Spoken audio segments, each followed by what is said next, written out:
Doctor SS Lal ഒപ്പം ചേരുന്നുണ്ട്. Doctor, നമ്മുടെ ആരോഗ്യ സംവിധാനത്തെക്കുറിച്ച് എത്രയെത്ര വിവാദങ്ങൾ ഉണ്ടായാലും എത്രയെത്ര തെറ്റുകൾ ചൂണ്ടിക്കാട്ടപ്പെട്ടാലും നമ്പർ 1 ആണ് എന്ന മറുപടിയിൽ ഒതുക്കാറാണ് പതിവ് നമ്മുടെ ഭരണ സംവിധാനം. നോക്കൂ, ഡയാലിസ് ചെയ്ത 2 പേർ മരിച്ചു എന്ന വാർത്ത, അണുബാധ എന്ന സംശയം. മൂന്നാമതൊരാൾക്ക് ഇപ്പോഴും പ്രശ്നങ്ങളുണ്ട് താനും. എന്താണ് കേരളത്തിലെ ആശുപത്രികളിൽ സംഭവിക്കുന്നത്, സർക്കാർ ആശുപത്രികളിൽ? സർക്കാർ ആശുപത്രികളിൽ ഭൗതിക സാഹചര്യങ്ങൾ കുറവാണ്. ഇതാണ് പ്രശ്നം. എന്ന് പറഞ്ഞാൽ അവിടുത്തെ ഫെസിലിറ്റീസ് കുറവാണ്, മുറി സൗകര്യങ്ങൾ കുറവാണ്, കിടക്ക കുറവാണ്, ഡോക്ടർമാർ കുറവാണ്, നഴ്സുമാർ കുറവാണ്. ഇത് പഴയ ഈ തകർന്നുപോയ തറവാട്ടിലെ കാരണവന്മാർ പറയുന്ന പോലെ പണ്ട് പേരുണ്ടായിരുന്നു പറയുന്നതാണ്. ഇപ്പൊ ഒരുപാട് കാര്യങ്ങൾ പിന്നോട്ട് പോവുകയാണ്. ഇതിന്റെ പ്രധാന കാരണം ആരോഗ്യരംഗത്ത് നിക്ഷേപം കുറവാണ്. ആരോഗ്യമന്ത്രി, ശക്തരായ ആരോഗ്യമന്ത്രി ഉണ്ടെങ്കിൽ ധനകാര്യമന്ത്രിയുടെ ആവശ്യമുള്ള പണം വാങ്ങാൻ പറ്റില്ല, സർക്കാരിന് പണം വാങ്ങാൻ പറ്റുള്ളൂ. നിക്ഷേപം തന്നെ കുറവാണ്. പിന്നെ അതിനകത്ത് കൃത്യമായ ഉപയോഗമില്ല. ഈ പലപ്പോഴും മന്ത്രിമാരുടെ ഷോ മാത്രമായിട്ട് ആരോഗ്യവകുപ്പ് മാറിപ്പോയി. കഴിഞ്ഞ 10 വർഷമായിട്ട് ആരോഗ്യവകുപ്പ് പൂർണ്ണമായി തകർന്നൊഴിഞ്ഞിരിക്കുകയാണ്. ഡയാലിസിസ് മനുഷ്യർക്കുണ്ടാവും. കേരളത്തിൽ ഇനിയും കൂടുതൽ ഡയാലിസിസ് ഉണ്ടാവും, ആവശ്യം വരും. കാരണം കേരളത്തിൽ ആയുസ് കൂടുതലാണ്. പ്രായമുള്ള ആൾക്കാർ ജീവിച്ചിരിക്കുന്നതോടും അവർക്ക് ഡയബറ്റിസ് ഇതുപോലത്തെ പല ജീവിച്ചിരിക്കുന്ന ജീവിതശൈലി രോഗങ്ങളുണ്ടാവും. അത് പ്രായം കൂടിയ മനുഷ്യർ ജീവിക്കുന്നിടത്ത് അതിന് വേറെ ഒരുപാട് പ്രിവെൻഷനൊക്കെ വേണ്ടാണ്. ഇപ്പൊ പ്രമേഹ രോഗം നിയന്ത്രിക്കാനും ഇത്തരം കാര്യങ്ങളൊക്കെ ഒരുപാട് കാര്യങ്ങൾ ചെയ്യേണ്ട, അതൊന്നും സർക്കാർ ആലോചിക്കുന്ന പോലുമില്ല. ഇനി ഡയബറ്റിസോ അല്ലെങ്കിൽ മറ്റു കാരണങ്ങളോ അല്ലെങ്കിൽ അണുബാധകളൊക്കെ കാരണം കിഡ്നിക്കൊക്കെ പ്രശ്നം വരുന്നവർക്ക് അവർക്ക് ഡയാലിസിസ് ചെയ്യാനായിട്ടുള്ള സംവിധാനങ്ങൾ കേരളത്തിൽ കൂടിക്കൊണ്ടിരിക്കണം. ഞങ്ങളുടെ ഈ ആരോഗ്യ UDF ഹെൽത്ത് കമ്മീഷന്റെ ഭാഗമായിട്ട് അന്വേഷണം നടത്തുമ്പോഴത്തേക്ക് നമുക്ക് കേരളത്തിന് ആവശ്യമായ ഡയാലിസിസ് സൗകര്യങ്ങൾ സർക്കാരിൽ ഇല്ല. കേരള സർക്കാർ ആകെ നോക്കുന്നത് കേരളത്തിൽ 30% രോഗികൾ മാത്രമാണ്. 70% സ്വകാര്യ ആശുപത്രികളിലാണ്. ഈ 30% വരുന്ന വെറും നിവൃത്തിയില്ലാത്ത പാവപ്പെട്ടവരാണ്. അവർക്കുള്ള സൗകര്യങ്ങൾ കേരളത്തിൽ ആവശ്യമില്ല. അവിടെ ഡയാലിസിസ് സെന്ററുകൾ മന്ത്രിമാർ ഉദ്ഘാടനം ചെയ്യുന്നതല്ലാതെ ജനസംഖ്യയുടെ കണക്കെടുത്തിട്ട് ഇത്ര ജനസംഖ്യക്ക് അല്ലെങ്കിൽ ഇത്ര വൃദ്ധരുണ്ട്, അല്ലെങ്കിൽ ഇത്ര ജീവിതശൈലി രോഗക്കാരുണ്ട്, ഇത്ര കിഡ്നിയെ ബാധിക്കുന്ന രോഗങ്ങളുള്ളവരുണ്ടെന്ന് കണക്കെടുപ്പൊന്നും കേരളം നടന്നിട്ടേ ഇല്ല.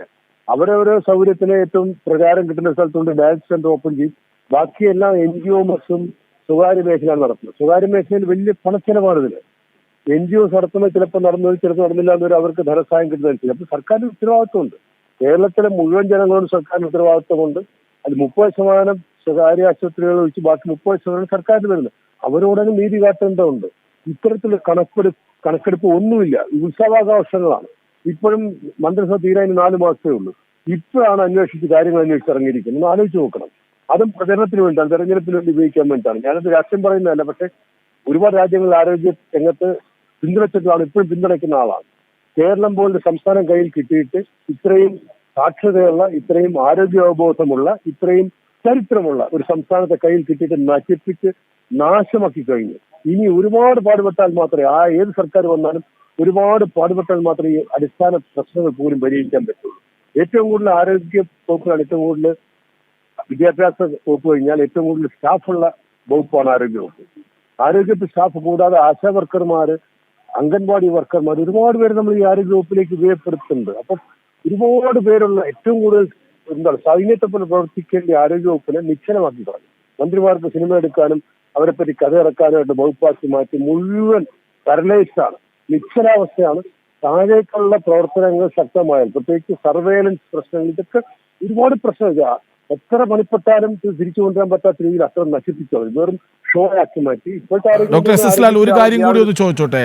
അങ്ങ് ഈ ലോകത്തിന്റെ വിവിധ ഇടങ്ങളിലേക്ക് പോയി അവിടുത്തെ ആരോഗ്യ സംവിധാനങ്ങളൊക്കെ ബോധ്യപ്പെട്ട ഒരാളാണ്. എന്താണ് നമ്മുടെ കേരളത്തിലെ നിലവിലത്തെ അവസ്ഥ വെച്ച് ഇതിനെ ഒന്ന് മാറ്റിയെടുക്കാൻ ഉചിതമായൊരു സംവിധാനത്തിലേക്ക് എങ്ങനെ നമുക്ക് കേരളത്തെ കൊണ്ടുവരാൻ പറ്റും? ഇതിനകത്തൊരു രാഷ്ട്രീയ ഇച്ഛാശക്തി വേണം. കേരളത്തിലെ ആരോഗ്യത്തിന്റെ ഉത്തരവാദിത്വം കേരള സർക്കാരിനുണ്ട്, പൂർണ്ണമായ ഉത്തരവാദിത്വമുണ്ട്. പക്ഷെ 30% പേര് വരുന്ന രോഗികൾ സർക്കാർ സ്ഥാപനങ്ങളെ ആശ്രയിക്കുന്നവർക്കെങ്കിലും നേരെ ചികിത്സ കൊടുക്കാനുള്ള ഒരു കണക്കെടുപ്പ് പോലും നടത്തിയിട്ടില്ല. വളരെ വേദനയോടെയാണ് പറയുന്നത്. ആരോഗ്യവകുപ്പ് ഇപ്പൊ ഈ ഇടതുമുന്നണി വന്ന് 10 വർഷമായി. ആരോഗ്യ നയം ഉണ്ടോ എന്ന് ചോദിച്ചു നോക്ക്. നയം ഉണ്ടെന്ന് പറയും, പക്ഷെ അത് ഡൗൺലോഡ് ചെയ്യാൻ പോലും എവിടെയാണെന്ന് ആർക്കും അറിയില്ല. ഒരു നയം ഇല്ലാതാണ് 10 വർഷമായിട്ട് ഭരിക്കുന്നത്. ഡോക്ടർ ഇക്ബാലിനെ കൊണ്ട് നയം ഉണ്ടാക്കി, അതിനകത്ത് വെള്ളം ചേർത്തുകൊണ്ട് അദ്ദേഹം അത് കൈയൊഴിഞ്ഞു കളഞ്ഞു. ആരോഗ്യവകുപ്പിന് ഒരു നയമില്ല എന്ന് 10 വർഷമായിട്ട് ഭരിക്കുന്ന ആരോഗ്യവകുപ്പിന് ഞാൻ വെല്ലുവിളിക്കുകയാണ്. ഉണ്ട്, നയം ഉണ്ടായി കാണിക്കട്ടെ. ഒരു പൊതുജനാരോഗ്യ ബില്ല് പാസ്സാക്കി, അതൊരു ബില്ല് പാസ്സാക്കാൻ വേണ്ടി പാസ്സാക്കി മേശപ്പുറത്ത് വെച്ചിട്ടുണ്ട്. ഈ ബില്ലിനെ നമുക്ക് കേരളത്തിൽ പൊതുജനാരോഗ്യ ബില്ലുണ്ട്, ആക്ട് ഉണ്ട്, അതിന്റെ കാര്യം മന്ത്രി വെളിയിൽ പറയുന്നത് കേട്ടിട്ടുണ്ട്. അപ്പോൾ ആരോഗ്യ നയവും ഇല്ല, പൊതുജനാരോഗ്യ ബിൽ ആക്ട് വന്നിട്ട് അതിനെപ്പറ്റി സംസാരമില്ല. അവർ കെ സെന്ററിൽ തോന്നുന്ന കണക്കാണ് കേരളത്തിൽ ആരോഗ്യവകുപ്പ് നടത്തുന്നത്. അത് വേറെ അഴിമതികളും ഒരുപാട് പിന്നാമ്പുറക്കാണ്, ഞാൻ അതിലേക്ക് കടക്കുന്നില്ല. അങ്ങനെയല്ല ആരോഗ്യവകുപ്പ് ഭരിക്കേണ്ടത്. കേരളത്തിൽ ആരോഗ്യവകുപ്പ് മന്ത്രിക്കാണ് ആരോഗ്യപ്പറ്റി ഏറ്റവും കുറച്ച് അറിവുള്ളത്. അവർ കഴിവുള്ള സ്ത്രീയാണ്, പക്ഷെ അവരെ തൊടിയിക്കുന്നില്ല. പാർട്ടിയെ ഭരിക്കുന്നത്. അവരുടെ പ്രൈവറ്റ് സെക്രട്ടറി അവരുടെ മേളിലാണ് അധികാരത്തിൽ. അവർക്ക് തീരുമാനം എടുക്കാൻ പറ്റും. വലിയ മെഡിക്കൽ കോളേജിലെ പ്രൊഫസർമാരും പ്രിൻസിപ്പൽമാരും മന്ത്രിയെ പോയി കാണുമ്പോൾ അവർ പറയുന്നത് പ്രൈവറ്റ് സെക്രട്ടറി കാണാനാണ്. Private secretary party നിയോഗിച്ചിരിക്കുകയാണ്.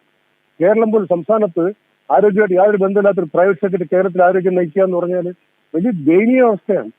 ആദ്യമായിട്ട് വേണ്ടത് ഒരു ഇച്ഛാശക്തി വേണം. കേരളത്തിൽ ആരോഗ്യം തീർച്ചയായും ഭരണകൂടത്തിന്റെ ഇച്ഛാശക്തി തന്നെയാണ് ഏറ്റവും പ്രധാനം. വെറുതെ വാക്കുകൾ കൊണ്ട് നമ്പർ 1 ആക്കിയിട്ട് കാര്യമില്ല. ആരോഗ്യ സംവിധാനത്തിൽ അപ്പാടെ അടിമുടി ഒരു മാറ്റം അനിവാര്യമാണ്. നമ്മുടെ ആരോഗ്യ കേരളത്തിൻ്റെ ഊർജം തിരിച്ചുപിടിക്കാൻ, ആരോഗ്യം തിരിച്ചുപിടിക്കാൻ അതില്ലാതെ പറ്റില്ല. നന്ദി Shri doctor S S Lal പ്രതികരിച്ചതിന്.